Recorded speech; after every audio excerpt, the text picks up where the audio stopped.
एक हाईकोर्ट के जज के घर के अंदर जब फायर ब्रिगेड की टीम पहुंची तो उसकी आंखें भौचक्की रह गई। देखने वाले बस देखते रह गए क्योंकि वहां अंदर रखा हुआ था नोटों का पहाड़। इतने नोट कि जब देखे गए तो देखने वाले एक्चुअली में फ्रीज हो गए। दोस्तों, न केवल 15 करोड़ का कैश मिला है एक जज के घर में, बल्कि डायरी मिली है जिसमें करोड़ों के लेन देन की पूरी एंट्री है। अब इस पूरे के पूरे मामले में सड़क पर एक तरह से उतरने को तैयार हो गए हैं वकील, और वकीलों ने ऐसे हाईकोर्ट के जज के खिलाफ न केवल टिप्पणी की है बल्कि उनका विरोध भी कर दिया है। हालत ये हो गई कि पूरा का पूरा मामला आज संसद में भी उठाया गया है। जल्दी आपके सामने जानकारी रख देती हूं। दोस्तों, हम सब जानते हैं कि हमारे देश में न्यायालय की क्या भूमिका है। हमारे देश में हम नेताओं पर शक कर सकते हैं, अधिकारियों पर शक कर सकते हैं, लेकिन आज भी सड़क पर अगर किसी की लड़ाई हो जाए तो वो उससे यही कहता है, I will see you in court, मैं तुम्हें कोर्ट में देखूंगा। क्योंकि बाय डिफॉल्ट हमारे थॉट प्रोसेस में ऐसा है कि चाहे कहीं से न्याय मिले ना मिले, कोर्ट से मुझे पक्का न्याय मिलेगा। लेकिन आज हर कोई हैरान रह गया जब दिल्ली हाई कोर्ट के एक जज के घर के अंदर 15 करोड़ कैश मिलने की जानकारी मिली। हालांकि पुलिस ने इस आंकड़े के बारे में आधिकारिक जानकारी नहीं दी, लेकिन वरिष्ठ पत्रकार स्वाति चतुर्वेदी के हिसाब से यह आंकड़ा और ज्यादा हो सकता है। उनके सूत्र बताते हैं कि यह आंकड़ा 25 करोड़ के आसपास भी हो सकता है। दरअसल हुआ ये दोस्तों कि दिल्ली हाई कोर्ट के जज जस्टिस यशवंत वर्मा के घर में आग लगी। तो घर में आग लगी तो घर वालों को मजबूरन फायर ब्रिगेड को बुलाना पड़ा। फायर ब्रिगेड जब आग बुझाने के लिए कमरे में अंदर गई तो देखा कि 15 करोड़ रुपए रखे हुए हैं। जी हाँ, कैश ही कैश रखा हुआ था। अब कैश देखकर तो फायर ब्रिगेड वालों के हाथ पांव फूल गए। उन्होंने पुलिस को जानकारी दी। जब पुलिस वहां पहुंची तब पता चला कि ये तो 15 करोड़ रुपए कैश है। और सुनिए दोस्तों, आज तक की इस खबर के मुताबिक रिकॉर्ड बुक में बेहिसाब कैश बरामद होने के आधिकारिक रिकॉर्ड दर्ज हैं। किससे कितना कैश मिला वो बकायदा एक रिकॉर्ड बुक वहां पर रखी गई थी, उसका भी पूरा का पूरा वहां पर ब्यौरा मिला है। दोस्तों, पुलिस के पास ये पूरी जानकारी गई, तब जाकर मामला सामने आया है। जैसे ही खबर आज सुबह अखबारों में छपी, सनसनी फैल गई और इमरजेंसी में सुप्रीम कोर्ट के सबसे बड़े जज संजीव खन्ना ने, सीजेआई संजीव खन्ना ने एक इमरजेंसी बैठक बुलाई।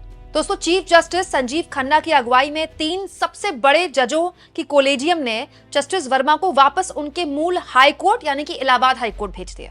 इलाहाबाद हाई कोर्ट से ही आए थे, इलाहाबाद हाई कोर्ट वापस भेज दिया।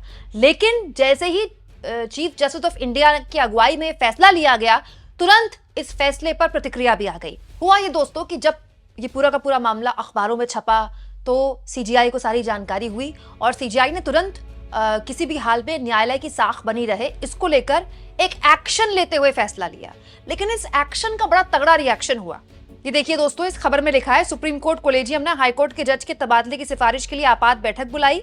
इसमें ट्रांसफर की सिफारिश की गई। दोस्तों, इस खबर में लिखा है कि गुरुवार को बैठक बुलाई गई। इसका मतलब ये पुरानी खबर है, आज अखबारों में छपी, इसलिए आपको मुझको पता चली। ये चीफ जस्टिस ने अगर थर्सडे को बैठक बुलाई है, इसका मतलब 2-3 दिन पुरानी खबर है। खबर को दबाने की कोशिश की गई, खबर बाहर आ गई, तब देश को पता चला कि ऐसा कुछ हुआ भी है। अब हुआ ये कि दिल्ली हाईकोर्ट से वापस पनिश करते हुए, एक सजा देते हुए उनको वापस इलाहाबाद हाईकोर्ट भेजा गया। तो इलाहाबाद हाईकोर्ट के वकीलों ने इसका विरोध करना शुरू कर दिया। दोस्तों, लाइव लॉ की खबर बताती है कि इलाहाबाद हाईकोर्ट जब जस्टिस यशवंत वर्मा को वापस भेजने का फैसला सुप्रीम कोर्ट के सबसे बड़े जज यानी कि सीजेआई संजीव खन्ना ने किया, तो इलाहाबाद हाई कोर्ट की जो बार एसोसिएशन है, वहां जो वकीलों का एसोसिएशन होती है, उन्होंने इसका विरोध कर दिया कहते हुए कि वी आरंट अ ट्रैश बिन, हम कोई डस्टबिन नहीं है जो आप एक ऐसे जज को हमारे पास भेज रहे हैं जिनके घर में न केवल करोड़ों की नकदी मिल रही है बल्कि करोड़ों के लेन देन का ब्यौरा मिल रहा है। दोस्तों, इलाहाबाद हाईकोर्ट की बार एसोसिएशन ने कहा, सुप्रीम कोर्ट के कोलेजियम के इस फैसले से एक गंभीर सवाल उठता है कि क्या इलाहाबाद हाईकोर्ट कूड़ेदान है। ये मामला जब महत्वपूर्ण हो जाता है तब जब हम मौजूदा स्थिति में गौर करते हैं जिसमें इलाहाबाद हाईकोर्ट पे माननीय जजों की कमी है और लगातार समस्याओं के बावजूद पिछले कई सालों से नए जजों की नियुक्ति नहीं हुई है। ये भी गंभीर चिंता का विषय है कि बार के सदस्यों को पदोन्नत करके जजों की नियुक्ति करते समय बार से कभी सलाह नहीं ली गई। ऐसा लगता है कि योग्यता पर विचार ठीक से नहीं किया गया। पत्र में कहा गया है कि कुछ कमी है जिसके कारण भ्रष्टाचार बढ़ा है और परिणाम स्वरूप न्यायपालिका में लोगों के विश्वास को बहुत नुकसान पहुंचा है। यहाँ पर बार एसोसिएशन ने विरोध दर्ज करा दिया इस बात को कहते हुए कि आप यहाँ क्यों भेज रहे हैं, कार्रवाई कीजिए। बात तो सही है दोस्तों, ट्रांसफर करना कहाँ का लॉजिक है। किसी जज के घर के अंदर इतना कैश कैसे मिल सकता है? इतनी तो सैलरी भी नहीं होती जजेस की। वहीं अब बार एंड बेंच की खबर बताती है दोस्तों कि भारी विरोध के बाद सुप्रीम कोर्ट ने जस्टिस यशवंत वर्मा के खिलाफ एक इन हाउस इंक्वायरी यानी कि जांच शुरू कर दी है। दोस्तों ये पूरा मामला बड़ा इसलिए भी हो गया क्योंकि पवन खेड़ा ने एक बड़ी गंभीर टिप्पणी कर दी इस मामले में। कांग्रेस पार्टी के प्रवक्ता पवन खेड़ा कहते हैं, जज साहब के घर से इतने भारी कैश की बरामदगी का मामला बेहद संगीन है। तबादले मात्र से इसे रफा दफा नहीं किया जा सकता। Justice Verma Unnao rape case सहित कई गंभीर मामलों की सुनवाई कर रहे थे। न्यायपालिका में देश का विश्वास बनाए रखने के लिए ये पता लगाया जाना चाहिए कि ये पैसा किसका है और जज साहब को क्यों दिया गया। न्याय की देवी की आंखों से पट्टी हटाते हुए पूर्व सीजीआई ने कहा था कि कानून अंधा नहीं है, ये सबको बराबरी की नजर से देखता है।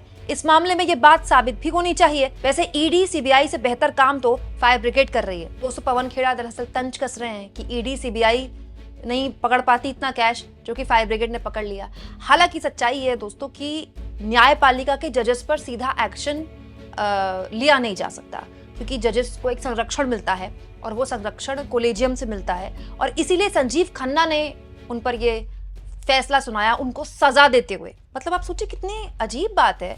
हमारे देश की सबसे बड़ी अदालत के सबसे बड़े जज क्या इलाहाबाद हाई कोर्ट को कोई सजागृह मानते हैं कि अगर किसी को सजा देनी है तो इलाहाबाद हाई कोर्ट भेज दे? तो इलाहाबाद हाई कोर्ट के जजेस के लिए कितना खराब संकेत है।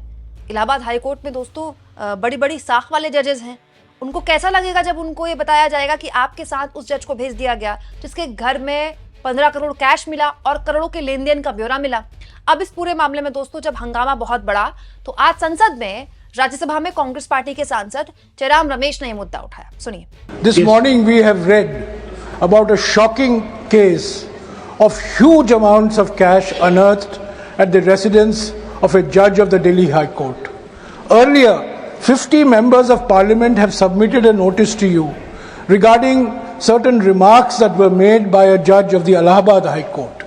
You yourself have repeatedly called into question the urgency for judicial accountability. You have in fact directed the leader of the house on this issue. Sir, I request that you please make some observations on this and give necessary directions to the government to come up with a proposal for increasing judicial accountability. दोस्तों ये उस दौर में हो रहा है जब कल एक खबर आई और बहुत ही मतलब चिंता वाली खबर थी। दोस्तों एक खबर ये थी कि इलाहाबाद हाई कोर्ट के जस्टिस राम मनोहर नारायण मिश्रा ने एक मामले की सुनवाई करते हुए कहा कि पीड़िता के स्तनों को पकड़ना, उसके पैजामे का नाड़ा तोड़ना, उसे पुलिया के नीचे खींच कर ले जाने की कोशिश करना रेप या रेप की कोशिश नहीं मान सकते। मतलब रेप होने का इंतजार करते हैं क्या हमारे सोसाइटी के लोग? एक पीड़ित बता रही है कि उसके स्तनों को जकड़ा गया, उसका नाड़ा खींचा गया और उसको पुलिया की नीचे खींचा गया। अब रेप होने से बच गया उसका, तो ये क्या सजा दी जा रही है उसको? इस मामले में दोस्तों पॉस्को हटा दिया गया। ऐसा ही एक मामला दोस्तों बॉम्बे हाई कोर्ट में भी आया था। तब बॉम्बे हाई कोर्ट के एडिशनल जज पुष्पा गडेडवाल ने यौन उत्पीड़न के एक आरोपी को यह कहकर बरी कर दिया था कि कपड़े के ऊपर से स्तन दबाना यौन अपराध के अंतर्गत नहीं आता, अपराधी के ऊपर पॉक्सो नहीं लगाया जा सकता। हालांकि दोस्तों ये सुप्रीम कोर्ट में मामला गया था तो सुप्रीम कोर्ट ने बॉम्बे हाई कोर्ट का फैसला पलट दिया था और इसको गलत माना था। लेकिन महत्वपूर्ण यह है कि पॉक्सो क्यों बनाया गया था? ताकि हमारी जो बच्चियां हैं, नाबालिग बच्चे हैं, उनका संरक्षण किया जा सके, रेप होने से बचाया जा सके। इस तरह के मामले जब आते हैं, जब जजेस इस तरह की टिप्पणियां करते हैं कि स्तन पकड़ना या नाड़ा खींचना या पुलिया के नीचे घसीट कर ले जाना रेप या रेप की कोशिश नहीं है। किसी बच्चे को अगर ये कान में जाएगी ये खबर, तो अगर उसके साथ ऐसा कुछ हो रहा है तो उसके मन में खौफ बैठ जाएगा कि अगर मैं शिकायत भी करती हूँ या करता हूँ तो मेरी तो कोई सुनेगा नहीं, क्योंकि जज कह रहे हैं, जज इस तरह के फैसले दे रहे हैं। दोस्तों जजेस की एक साख होती है, कोर्ट का एक विश्वास होता है, लेकिन जब जजेस के घरों से कैश बरामद होने लगे, डायरी बरामद होने लगे जिसमें करोड़ों का लेन देन है, और जब जजेस इस तरह की टिप्पणियां करने लगे इतने संगीन मसलों पे, तो फिर बुरा लगता है और गुस्सा भी आता है एक नागरिक के तौर पर। आपको क्या लगता है दोस्तों, जब आप और मैं हर साल ईमानदारी से टैक्स भर सकते हैं, तो फिर जजेस के घर के अंदर अगर कैश मिल रहा है तो क्या उन पर एक्शन नहीं होना चाहिए? कमेंट बॉक्स में जरूर लिखें और जितना हो सके चैनल को शेयर करें, सब्सक्राइब करें और थैंक्स और ज्वाइन के ऑप्शन से अगर आप चाहें तो कुछ आर्थिक मदद भी चैनल की जरूर करें।